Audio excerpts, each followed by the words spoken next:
Então, é, depois desse momento inicial, né, de meditação e partilha, a gente vai para o tema em si, né, que é caminhos entre a disciplina e a autocrítica. Esse tema tem muito pano para manga. Eu amo, porque eu acho que desde que eu comecei no yoga, é o tema que eu mais mudo de ideia e mais contraditório. Parece que quanto mais tempo, menos linear fica e mais nuances aparecem, assim.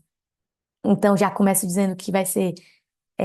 Eu sei que o papo disciplina às vezes dá preguiça, até por isso, esse motivo que a Ju falou, que a internet está muito nessa coisa, assim, da indústria wellness, bem-estar, disciplina. Então, já digo que não é por esse caminho que eu irei seguir. E também deixo para, se vocês quiserem perguntar ou comentar qualquer coisa, sintam-se à vontade, tanto para falar enquanto eu estou falando, como pode levantar a mão aqui no. Aqui eu acho que no Zoom tem isso também. Mas enfim, pode ligar o microfone. E aí eu pensei em começar falando um pouco da minha própria experiência, que eu acho que traz um pouco mais de proximidade, e aí depois devanear sobre a parte filosófica. Eu me inspirei muito nesse livro. Ixi, a luz está muito forte. Que é Asana, Amadurecer, Amar e Soltar. Que é do Matthew Vollmer, que é um professor que eu amo e é um grande amigo. E eu adoro os livros dele, que são sempre bem finos, que você lê, tipo assim, ah, vou tomar um café, eu nem tomo café, mas vou tomar um café e ler aqui, e quando você vê, você tá, tipo, com uma pedrada na cabeça, porque é pequeno, mas é intenso. Então, foi muito inspirado nesse livro que eu vou falar bastante hoje. E aí, começando falando da minha experiência, né? Eu vou falar relacionada ao yoga, mas tudo vocês podem extrapolar para o que fizer sentido para vocês, porque disciplina e autocrítica tá em tudo, né, na nossa vida. Então, eu comecei praticando uma vez por semana e faltando muito. E já era difícil. E eu tinha muitas dores na posterior da coxa. Eu não encostava a mão no chão, assim, quando você desce. Então, aquilo ali ficava rasgando. Então, eu achava que se eu fosse mais vezes, isso eu tinha 16 anos, né? Eu achava que se eu fosse mais vezes, eu ia ficar com mais dor. E não o contrário, né? Então, eu pensava, nossa, mais de uma vez, impossível pra mim. Porque eu andava no colégio assim, ó. Meu Deus, minha perna assim está doendo. E aí, depois que eu conheci o Ashtanga, 3 anos depois, no yoga, eu comentei até na aula de ontem que meu professor ele falava que, tipo, o mínimo de vezes para se matricular era 3 vezes. Aí eu fui meio descrente de mim mesma, mas eu fui. E aí eu ficava indo 2, 3 vezes, acho que mais 2 vezes. E com o tempo comecei a tentar ir 3 ou praticar a terceira vez em casa. E eu fiquei assim por muito tempo, até terminar a primeira série. E eu fazia várias outras coisas, tipo, outras atividades, capoeira, biodança, surf, tudo que me aparecia. E aí no final, quando eu terminei a primeira série, aí o meu professor comentou: "Ah, então, a segunda série eu só costumo passar quando a pessoa começa a ter uma prática 6 vezes por semana, porque é uma série que mexe muito internamente. A série se chama Nadishonanda, que é a limpeza dos canais energéticos. Então, é uma série que você tem que estar aterrada, assim, pra ela acontecer. E aí eu falei, ah, tá, tô de boa, vou ficar aqui mesmo. Eu falei isso, que eu falei que eu não tinha nenhuma pretensão de praticar 6 vezes por semana. E aí eu fiquei, né, nisso. E aí nisso eu fui pro Atol das Rocas, que eu não sei se vocês já ouviram falar, que é um arquipélago que fica perto de Fernando de Noronha, que só vai pra lá pesquisadores. E eu fui pra uma expedição lá de quase 2 meses.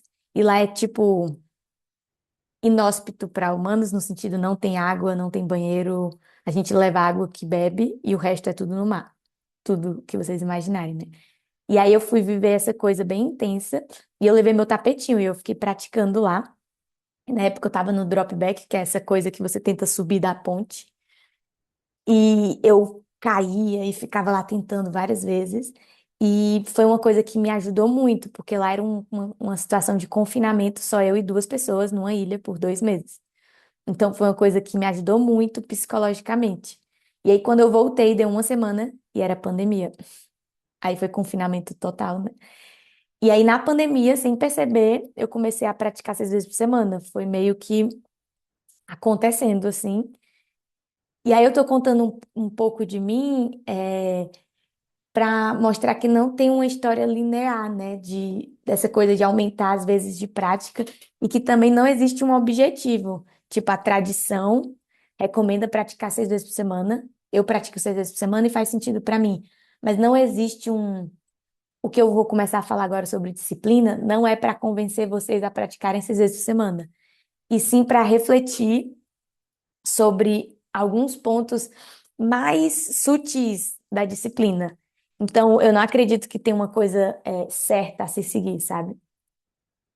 E aí, dito isso, eu pensei numa coisa que eu achei muito interessante, que eu estava conversando com uma amiga, que eu estava falando como fazer algo pontualmente é muito mais fácil você fazer muito bem a coisa.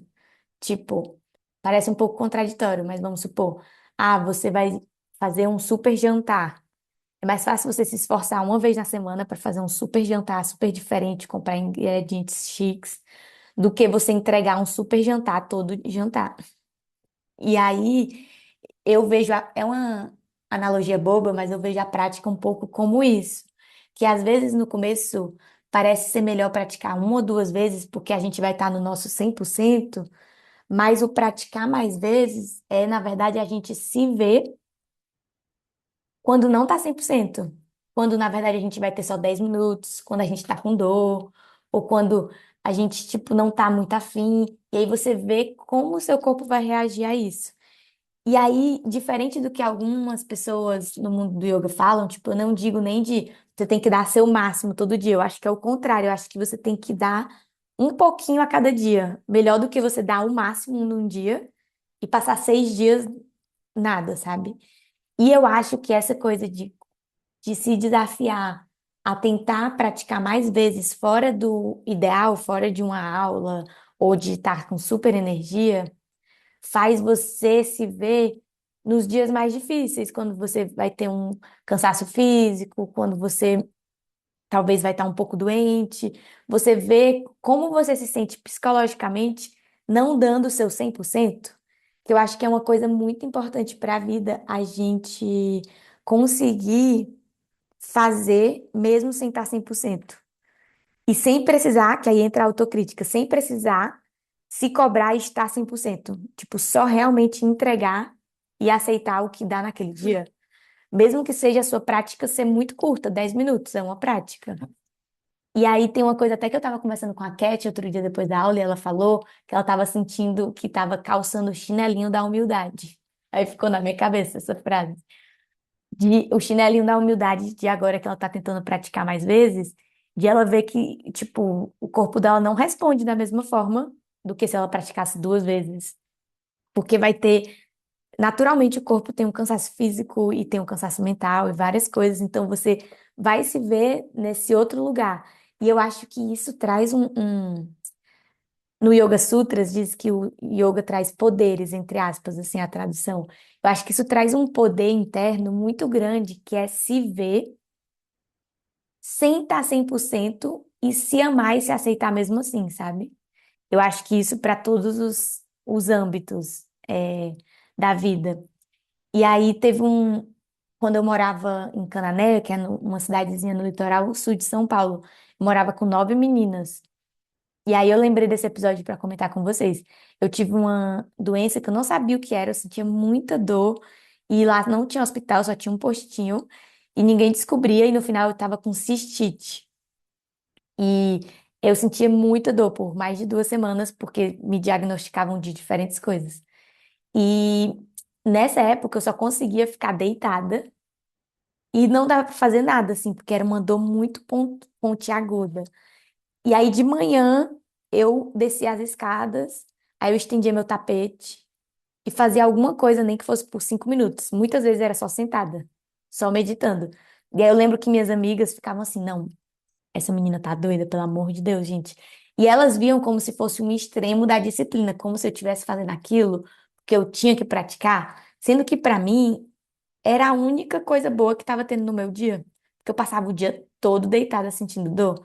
Então era o único momento que eu, pelo menos, me distraía um pouco e tinha um momentozinho para mim e um momentozinho de fé que ia passar aquele momento ruim, sabe?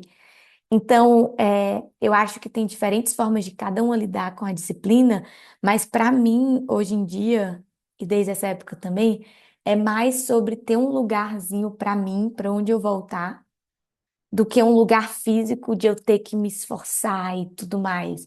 E é mais essa coisinha de tipo, tem dias que eu tô zero afim, mas tipo, hoje eu vou só estender o tapete, fazer um surya e ver o que vai ser. E aí eu percebo que muita gente fala que o Ashtanga é muito rígido e tem muita disciplina, mas é muito como quem conduz e quem é aluno e quem é professor enxerga, porque eu acho que na verdade ele dá muitas opções, porque você pode fazer o que você quiser, desde um Surya até a sua sequência inteira. E isso vai ser uma prática. Então, eu acho que a questão é desapegar da performance, que é difícil para todo mundo e é difícil para mim também. E aí, uma dica que eu queria deixar assim para vocês é de, mesmo num dia normal, mesmo se você não quer aumentar a quantidade de práticas, se você quer manter, que também é uma forma de disciplina, tentar manter uma vez por semana. É uma disciplina, porque às vezes a gente pensa que disciplina é só aumentar, mas disciplina pode ser em manter uma coisa. Uma dica que eu dou é iniciar a prática mirando só em fazer uma saudação ao sol. E aí todo o resto que vier é a mais, sabe? E eu acho que isso ajuda a desapegar um pouco do controle. Porque às vezes a gente já, principalmente quando vai fazer uma aula, por exemplo, amanhã eu tenho aula com meu professor online. Aí a gente já cria na nossa cabeça, por exemplo, amanhã eu quero praticar, no meu caso, segunda série e fazer isso, isso, isso. Sendo que, tipo, é querendo controlar uma coisa que é o corpo, né? Então eu acho que é muito legal esse exercício que eu tento fazer comigo mesmo, de tipo, vou tentar fazer um Surya. E aí tudo que vier vai ser lucro, assim, porque eu acho que fica menos difícil quando a gente já começa pensando, nossa, tem 1 hora de prática, minha prática tá muito longa. Ou no meu caso, eu tenho 2 horas de prática. Aí, tipo, já dá vontade de desistir na cama. Então, eu acho que isso, genuinamente, porque muitas vezes eu faço isso sem ser genuinamente. Tipo, eu falo, vou só fazer um Surya, mas no fundo eu sei que eu vou fazer tudo. Tipo, eu digo, tentar fazer isso genuinamente, eu acho que realmente traz uma paz na prática, assim, é, de, de você ver o que o seu corpo está disponível. Porque tem uma coisa que eu estava refletindo, que às vezes a gente quer praticar, ou na vida em outras coisas, a gente quer fazer o que o nosso corpo já fez, e não o que ele pode fazer no hoje, no dia presente. Então, às vezes é tipo assim, eu, Débora, já pratiquei até tal postura. Então, eu quero fazer tudo aquilo, mas às vezes naquele dia presente, meu corpo não está querendo fazer nada mais do que as fundamentais. E termina naquela postura com as mãos impressas aqui atrás das costas. Sendo que às vezes eu quero manter uma coisa por essa rigidez, até o que a Ju comentou, que tá muito forte dessa coisa de, tipo, da disciplina e do você conseguir fazer e você passar dos seus limites. Sendo que eu acho que isso acaba nos distanciando do que é o yoga, porque o yoga ele quer trazer o quê? Que a gente consiga se conectar com o nosso corpo, porque ele pode fazer no agora, no presente. E aí, tentar fazer o que você quer é tentar trazer o corpo para uma lógica de automação, que já está na nossa vida toda, né? O trabalho, as métricas, Instagram, já está na automação. Então, a ideia aqui no Ashtanga é desautomatizar. É tipo se desfazer para se refazer.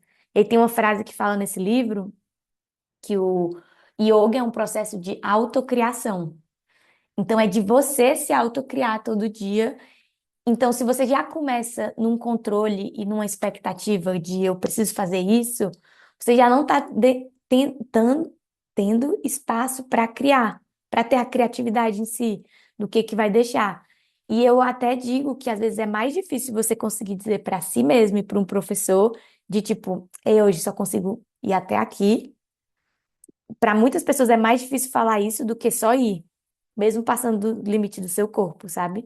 Acho que ainda mais para quem foi criada como mulher, todas essas questões que vêm de tipo você fazer, não questionar muito. Então, eu acho que é um exercício super importante para, como aluna e como professora, de você conseguir colocar seu próprio limite, sabe?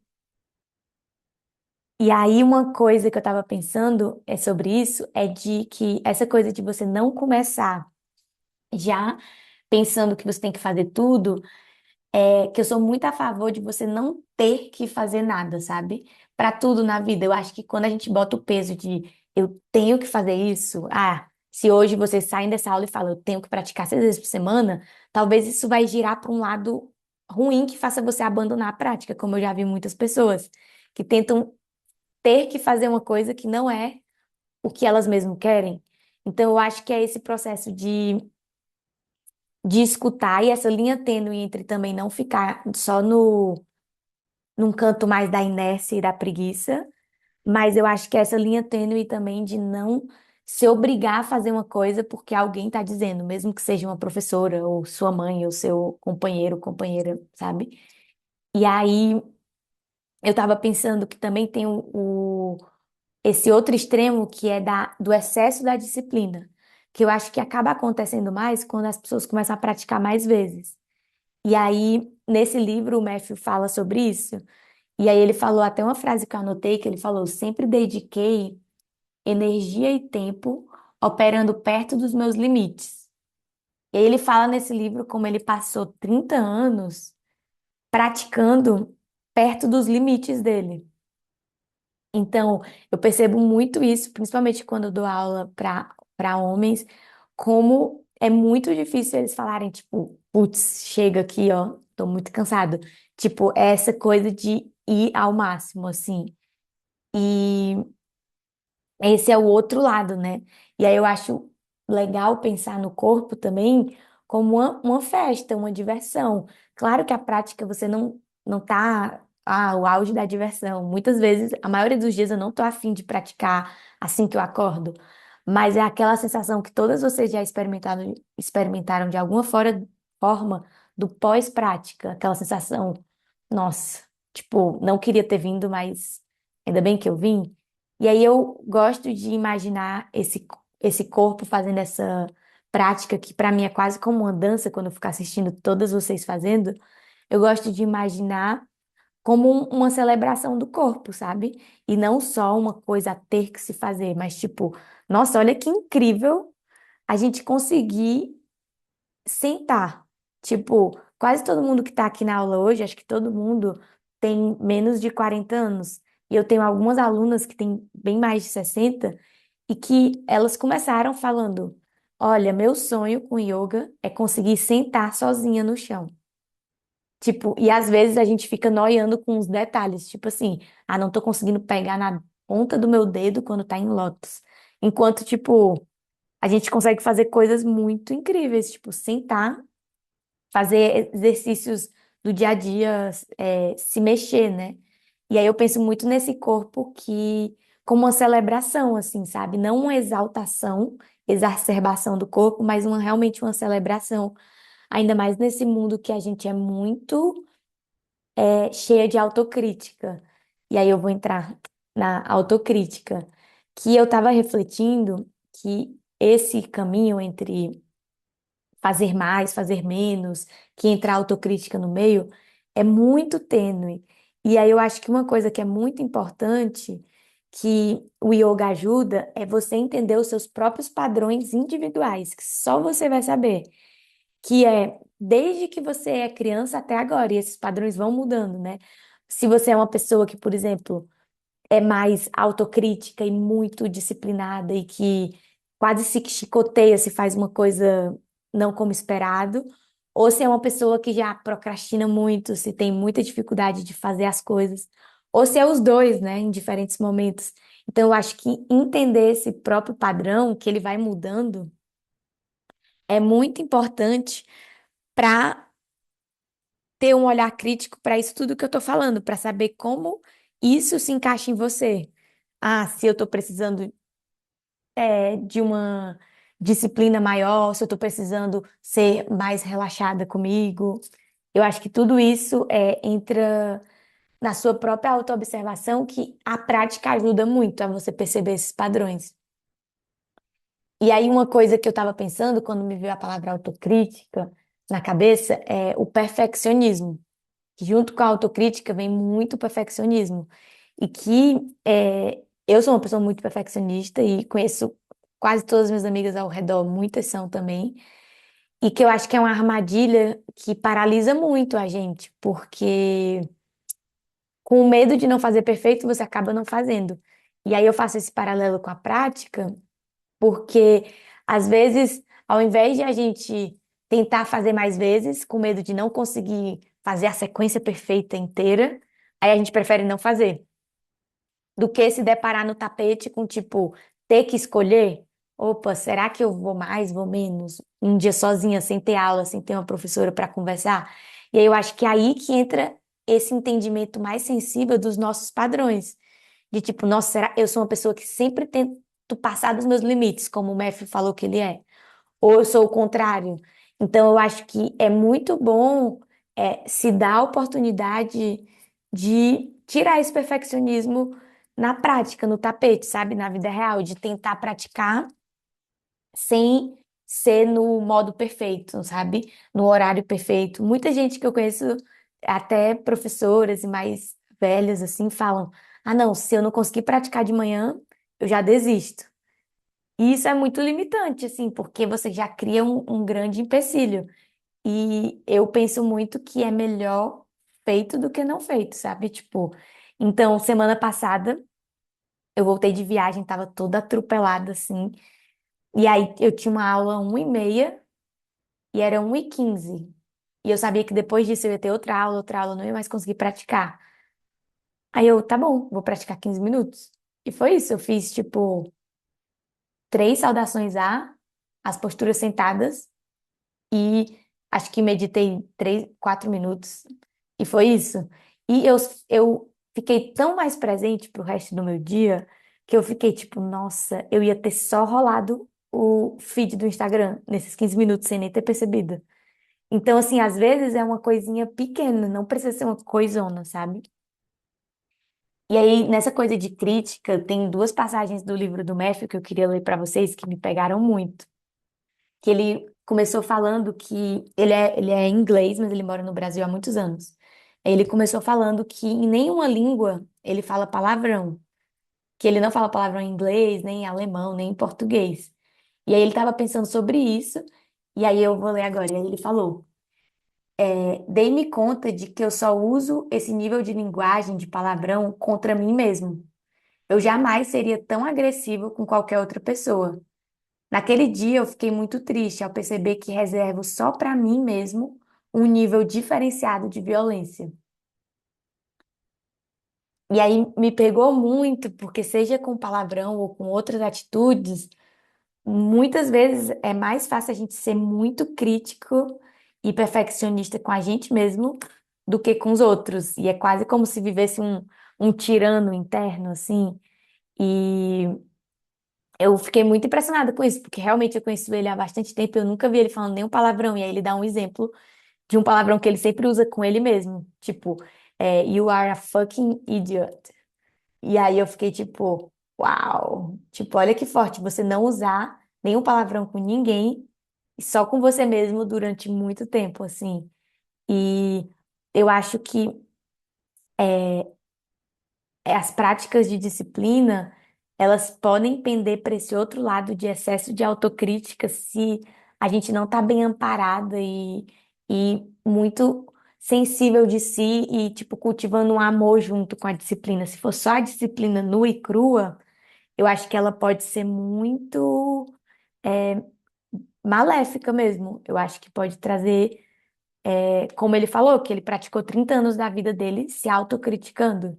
E ele só percebeu isso agora. Então, ele aí escreveu uma outra parte que ele se questionava muito, porque como ele era um professor, e ele é um professor bem famoso no mundo, ele pensava que ele tinha que sempre se criticar para se aperfeiçoar, para ser melhor com ele mesmo e para ensinar. E aí ele escreveu isso. Como eu vou melhorar se não critico? Como eu vou me desenvolver se não critico?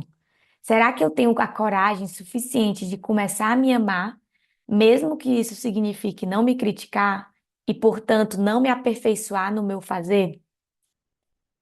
E eu acho que isso é, tipo, uma coisa muito intensa para todas as áreas da nossa vida, assim. seja no trabalho, em tudo, de tipo, de essa autocrítica beirar, tipo, ah, não, mas isso aqui é para eu melhorar, ou a ser uma coisa que realmente nos faz mal, né? E aí uma coisa que, que ele falou no livro foi sobre essa ideia de que a gente tem que sempre melhorar o fazer, né? Que vai para essa lógica da produtividade em tudo. Então, tipo, você sempre tem que ser melhor do que aquilo que você era antes e não um real se aceitar como você é. E que dificilmente nesse contexto de uma pessoa que já se pega em muita autocrítica, o aceitar quem se é vai ser um lugar de acomodação.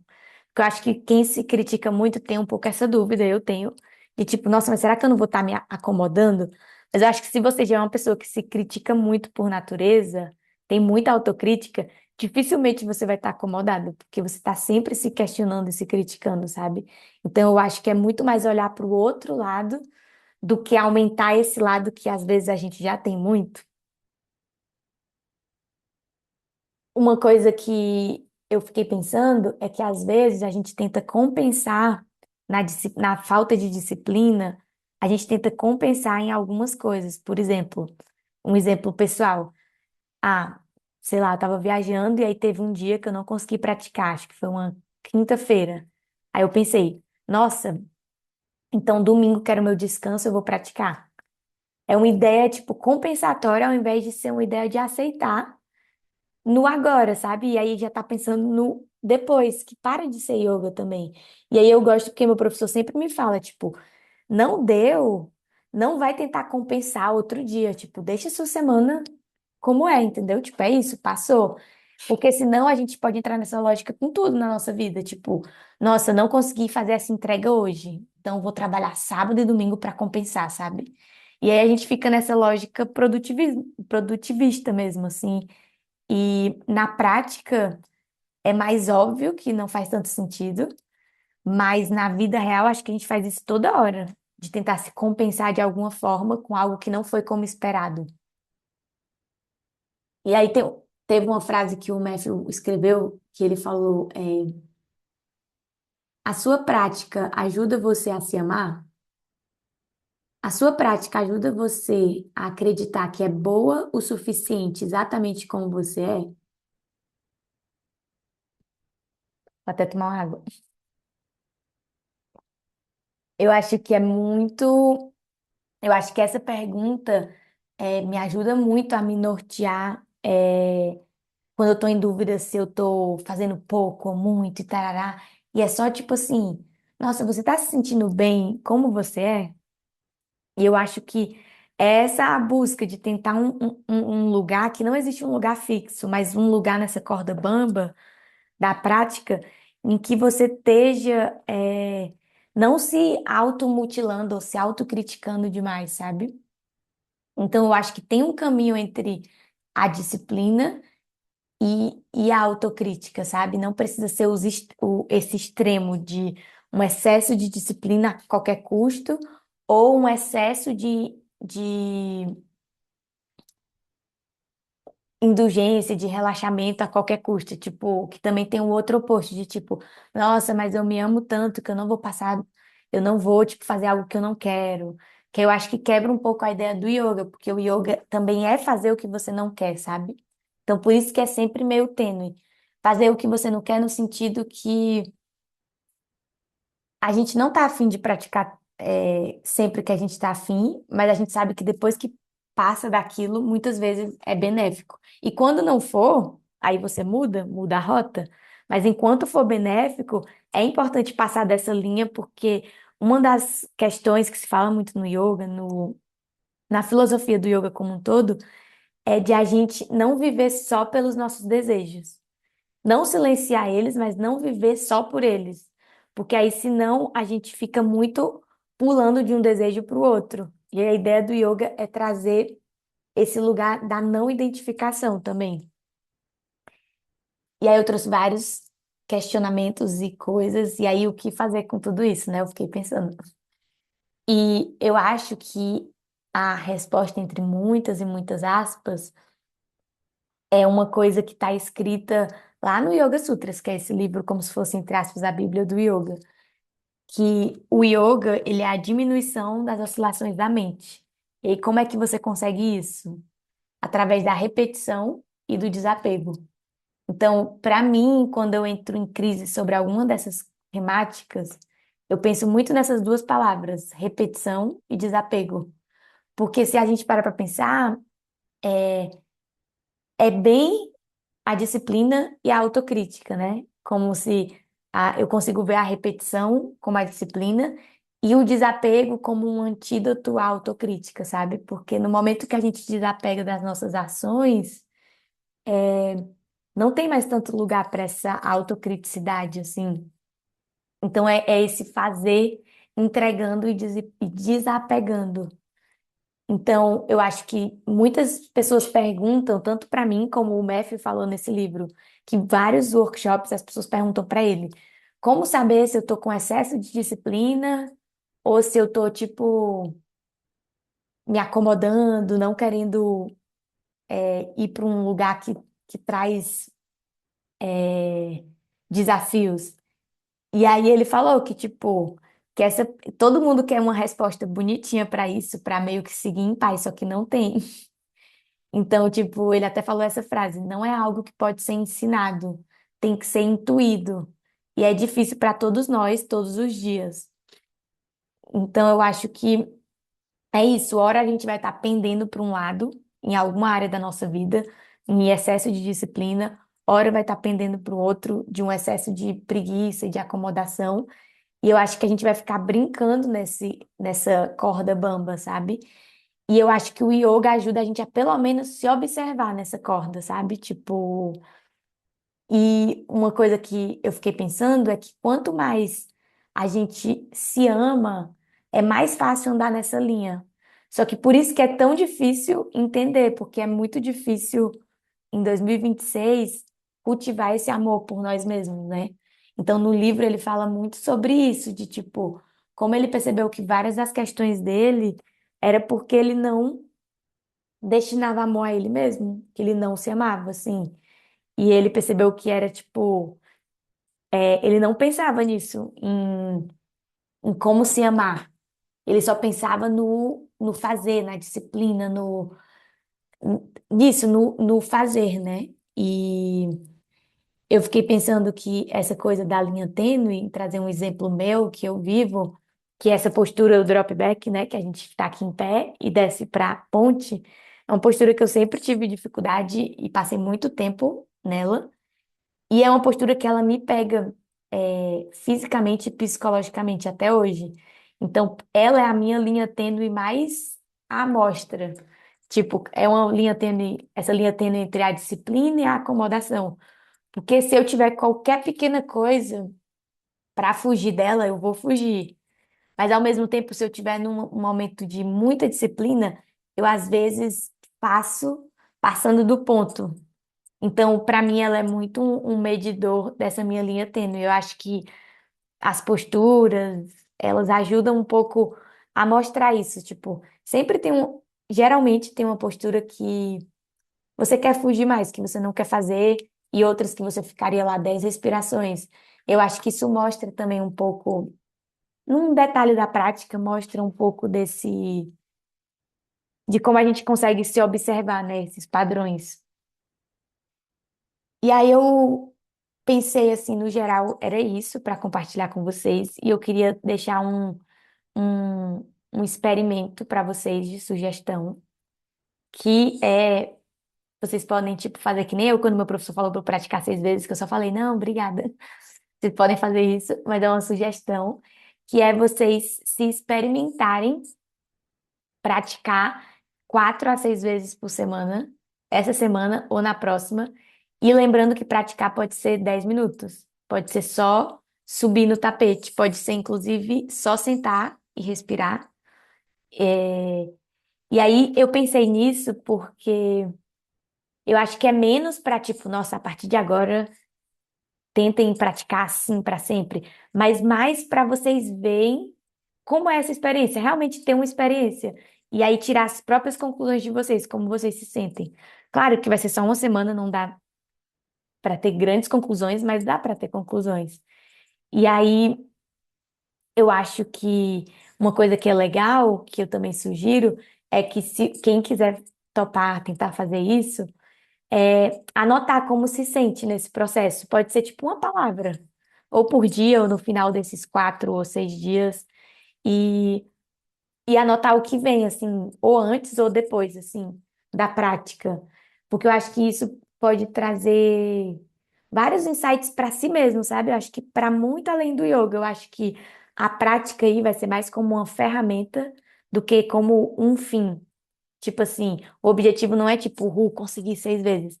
É tipo, deixa eu me propor ter um tempo para mim, todo dia até sexta-feira, tipo, de hoje até sexta ou de hoje até domingo.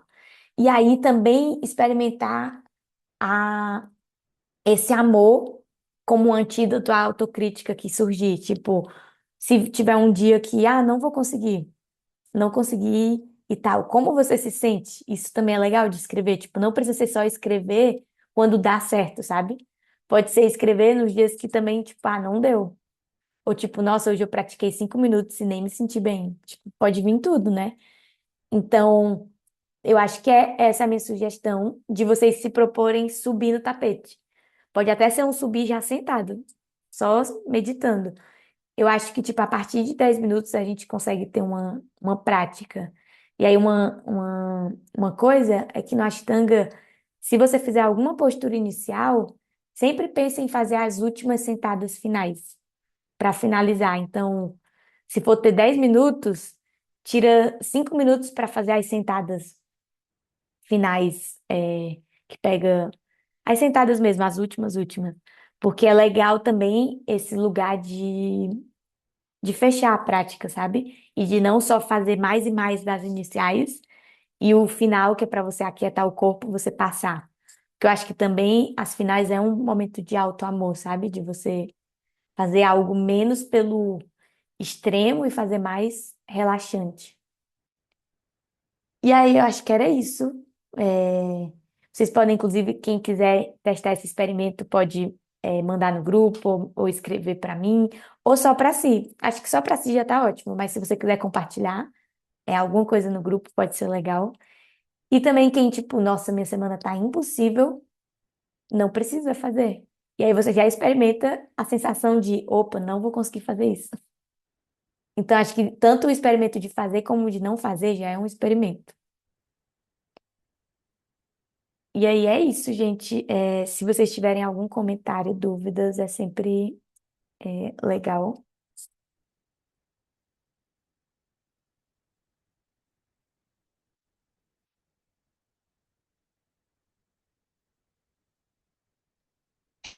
É, eu anotei umas coisas que eu fiquei impactada. Né? Mas eu vou. Nossa, me pegou muito as citações aí do livro, viu? Eu acho que a yoga tem esse lugar para mim, né? Um lugar de descanso para mim, mas também eu fico conectando todas as coisas da minha vida com a yoga. E aí me pega muito, porque atualmente eu tenho lidado mais com esse lugar de autocrítica. E aí é em tudo, assim, eu fico. Eu fico trabalhando na terapia e cruzo com as coisas de yoga. Eu fico, gente, não pode. Tudo tá conectado. Mas eu vou, eu vou sentir essas palavras aí, viu? Anotei uma que eu achei tão interessante, que tu falou, que é desapego e entrega, que a gente esquece mesmo essa parte. Eu esqueci. E quando tu falou do amor nesse lugar de aceitação, que aí eu acho que é um lugar para mim também, que é aceitar quando as coisas vão dar errado, ou quando eu não vou conseguir fazer as coisas do jeito que eu imaginei que eu ia conseguir. E aí isso acontece na yoga e na vida, né? Assim, é um lugar de frustração. E aí eu até tinha comentado isso contigo, né? Que praticar mais vezes tem sido me expor a esse lugar de frustração. E sentir isso, assim. E descobrir que passa também. E aí tem sido isso. Nossa, total, se expor a um lugar de frustração. Porque eu acho que é aquela coisa que eu comentei no começo, quando é menos vezes, é mais previsível de alguma forma, mesmo sendo imprevisível. Mas quando é mais vezes, é tipo o dia a dia, igual você tem uma relação com um amigo que você vê uma vez no final de semana e aí você mora com esse amigo, é outra coisa, né? Você vai ver tudo que vai vir. Eu acho que é a mesma coisa da prática. Você pode ter benefícios igual uma relação de amizade, você pode ter ótimos benefícios com uma vez por semana, mas mais vezes você vai ter uma outra profundidade inevitavelmente, assim. E aí eu acho que é legal também experimentar essa profundidade, não atrelada à quantidade da prática, mas atrelada a criar esse lugarzinho de amor para você mesmo, sabe? Que pode ser que você, nesse processo, descubra que não seja a prática de asana, de yoga, e tá tudo bem. Pode ser que a pessoa descubra que nesse processo de fazer uma coisa constante, tem pessoas que eu conheço que é entoar mantras, tem pessoas que eu conheço que é correr. Tem pessoas que eu conheço que é tipo conseguir ler um livro de manhã. Então, é esse, eu acho que a ideia é tipo, você começa com o yoga e aí pode ser que você realmente sinta que o yoga faz esse lugar para você, mas pode ser que transfira para outros pequenos hábitos para você mesmo, sabe? Eu acho que essa que é a maior beleza de ser ter uma coisinha, um espacinho seu, sabe?